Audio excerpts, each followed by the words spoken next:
good evening. How are you? Welcome to Jurassic Park. Nope, I messed it up already. Welcome to Words with Friends Live. I'm your host, Derek Mann. And, you're going to witness goof-ups like that when you're playing a game. That's live, folks. Okay? You never know what's going to happen. So stay sharp. I never took karate. But first, listen.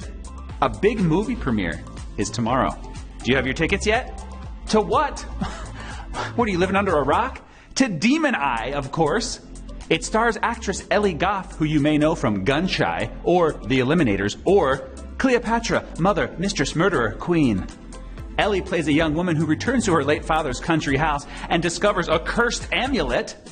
Soon after that, yeah, you guessed it, she finds herself haunted by demons. Ooh. Hey guys, can you guys check with wardrobe to see if I'm wearing any amulets? I don't know what they are, and I really don't want to be demonically possessed. Thanks. Okay, yeah, Demon Eye, that's tomorrow. Today, we're playing a game, and here's how you do it. 12 questions. Each has 3 possible answers. After I ask them, you've got 10 seconds to tap the correct one. Your phone will vibrate with 3 seconds left to remind you to hurry up. Get all 12 correct, and you've earned yourself a piece of today's jackpot of $2,500 and a sprinkling of change. Now, it's time to make sure you have a Wi-Fi connection and a nice juicy battery. Oh, are you not sure if your battery's full of juice? Well, here's how you tell. Okay, hold it up to your nose and just give it a little squeeze. Okay, there should be a little give and then the faint aroma of electricity. Okay, is yours juicy? Mine is. Good. All right, well, then we are ready to play. Now, you may want to touch the nearest mustache for good luck, keeping in mind that that mustache may be your own. Because question number 1 is, which actor or actress was in the movie Anchorman? John Malkovich, Whoopi Goldberg, or Steve Carell? Lots of mustaches in that one. 2004 movie about a TV station in the 1970s starring Will Ferrell. Even if you haven't seen Anchorman, you've definitely heard people quoting from it. And if you always refer to it as San Diego, or you can't stop saying how much you like scotch, I like scotch, then please seek help. Okay, for 15 years, the rest of us have been laughing on the outside, but crying on the inside. Hearing all those quotes makes us feel like we're in a glass cage of emotion. See what you made me do? Now I'm doing it. Correct answer, Steve Carell, who also starred in The Office, documentary-style show where they occasionally look into camera and say things. Well, here I'm always looking into camera. Maybe I should occasionally look off camera and say things? What is the deal with Dwight? How was that? It was good? Okay. Question 2. What breed of dog is this? Shih Tzu, a French Bulldog, or a Border Collie? Now the bow is man-made. That's not growing out of its head. Bulldogs were first bred in England to literally fight bulls. They would crouch low to the ground and creep close enough to bite the bull on the nose, if the bull didn't toss them across the ring first. By the 1830s, this brutal practice was finally outlawed. But hey, if TV and Netflix disappeared tomorrow, I'd give it a week before people started finding things for their chihuahuas to fight. I think you could take that pigeon. Who puts money on it? That'd be freaky. Correct answer, Shih Tzu. Did you get that one wrong? Well, I guess you're Shih Tzu out of luck. Unless you keep answering correctly in spectator mode, where you can earn points towards a mystery box full of coins and power-ups. So, I guess Shih Tzu. Sorry, that was just a sneeze. Question 3. Which is an antonym for canny? Foolish, uncanny, or eerie? The word, not the city in Pennsylvania. The root word can is a verb and a noun, and the subject of the classic game, Kick the Can. Remember that game? Me neither.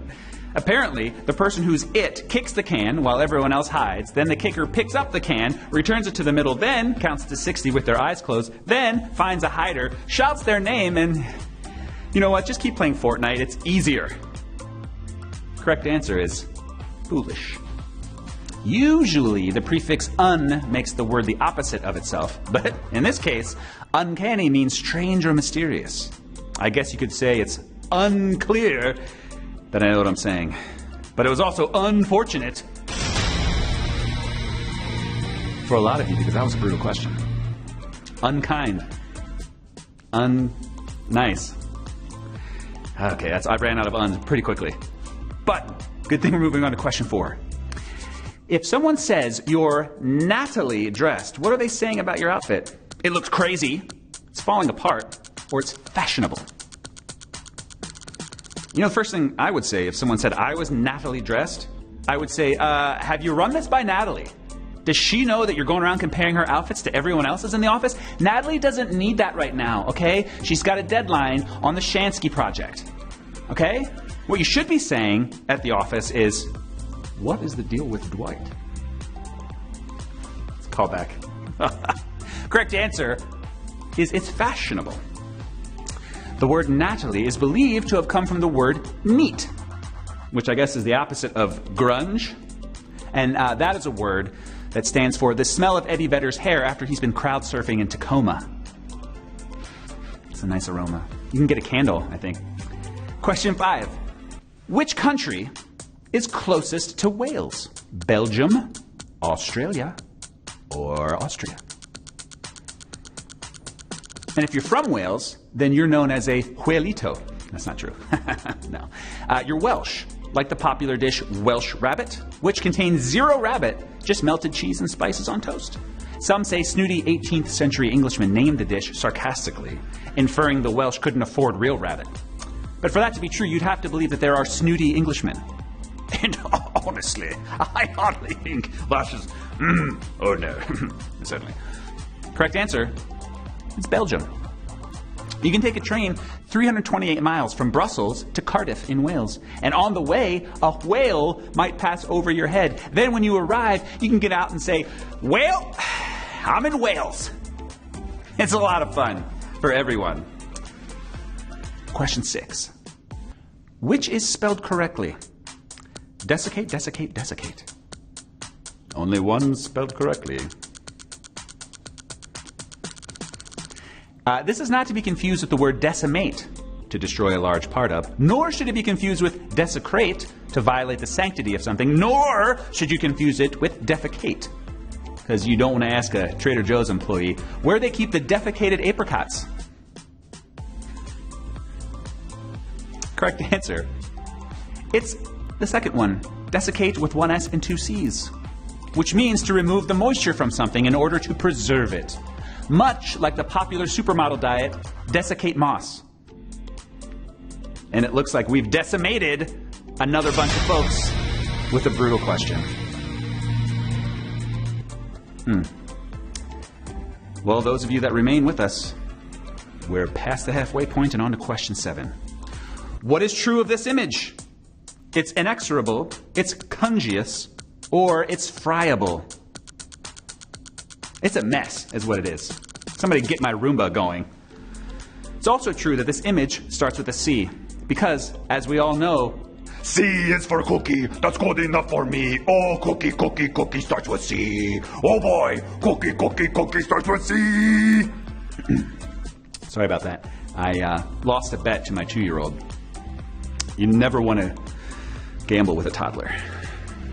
Always lose. The correct answer is, it's friable, which means something is easily crumbled or pulverized. And allow me to demonstrate. No. Sorry, it was a 2-part bet. Are we square now, buddy? All right, here we go. With question 8, presto is Italian for what? Change. Look. Quickly. You'll often hear magicians use the word presto when they perform a trick, especially when they make things disappear. Like, this rabbit, perhaps? Presto! What? Or, perhaps, this dove. Presto! Oh! My. Impressive, right? How do you say we use a lot of green screen paper in Italian? I don't know. The correct answer is quickly. Other synonyms for presto would be chop chop, post haste, shake a leg, and lickety split. Oh, maybe I'll try that word. You see an apple, lickety split. Magic. Question 9. Which word has the least cooperative connotation? Co-op, co-opt, or collaborate? The word cooperate, combination of the prefix co, meaning together or jointly, and operate, which is to control the function of something. And that's usually a good thing. Unless your best friend insists on jointly operating your G.I. Joe Falcon Glider hang glider, and it gets stuck in a tree on its very first flight. It was my birthday present, Drew. Not yours. Okay, well, that's me stuff. That's me stuff. The correct answer is co-opt. And interesting footnote, the name of the G.I. Joe that operates the Falcon Glider hang glider is first name Tan, last name Grunt. Hey Mom, hey Dad, I'd like you to meet my boyfriend, Tan Grunt, of the Grunts. Question 10. How many great-great-grandparents are in the typical person's lineage? 16, 8, or 32? Some multiplication tables. And you can share this game with all of your double great-grandparents by tapping the heart icon during the countdown. For each one that accepts, you'll both get an extra life to use when you get questions 1 through 11 wrong. Though, if you have a great-great-grandma that's alive and knows what a cell phone is, she might be an undead vampire. So, don't get too close to Nana. Question, answer correctly is 16. Sorry, I just went into Yoda mode there for a Question, answer is 16. The great-great-grandparents of the average Words Live player lived in the early 19th century. No electricity, no running water, and their favorite game was Words with Thine Acquaintances. It's really early edition. Question 11. Agnes Goncha Boyachu is the original name of which of these famous figures? Iggy Azalea, Mother Teresa, or Elizabeth Taylor? Speaking of famous figures, the famous operator that I talked about earlier, the G.I. Joe Falcon Glider hang glider, Tan Grunt, he's not just a figure, he's a figurine. He was made via plastic injection molding. His face and clothes were painted directly onto his body. And Tan Grunt seems to be his actual birth name. His mother's name? Well, Beige Grunt. His father, Aaron, with 2 A's. The correct answer is, it's Mother Teresa. One of the 20th century's greatest humanitarians. She was even canonized as Saint Teresa of Calcutta in 2016. So she can shoot herself out of a cannon or whatever. Great. But can she operate a G.I. Joe Falcon Glider hang glider like Beige Grunt's son Tan? Well, we'll have to see. And I promise that's the last Grunt family reference. But only because I don't have time to make any more.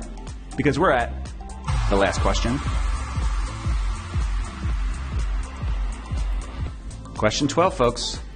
Which of these queens did not preside over the UK? Elizabeth, Artemisia II, or Caroline of Brunswick-Lüneburg? Yes, queens! Sorry, I just enjoy queen questions. But before we reveal the correct queen and crown our winner, a reminder that tomorrow is our Foodie Friday game.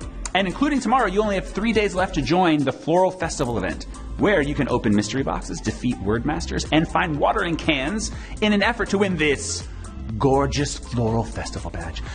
Put your nose up to the screen. Can you smell it? Can you smell it? It's amazing. The correct answer, Artemisia II. Artemisia II would have enjoyed the Floral Festival event because not only was she a queen, she was also a botanist who had a plant named after her. Wait, was that the plant that ate Steve Martin in that movie? Oh, no, that was Audrey II. Close, though. Only names we care about right now are the names of tonight's jackpot winners. It looks like about an even $100. Wow, you guys are taking home a nice even $25. Derek S., nice name, my friend. Fox on a mission. Well, did you do it? Today it wasn't about eating chickens. It was about winning money, Fox on a mission. You did it. Well done. And why don't we all meet back here tomorrow? Same time, same app. You bring the knowledge and your thumbs. It's important. And I'll bring the obscure G.I. Joe references. Unless nobody wants them. but I can't imagine that's the case. Now, back to your regularly scheduled main games already in progress.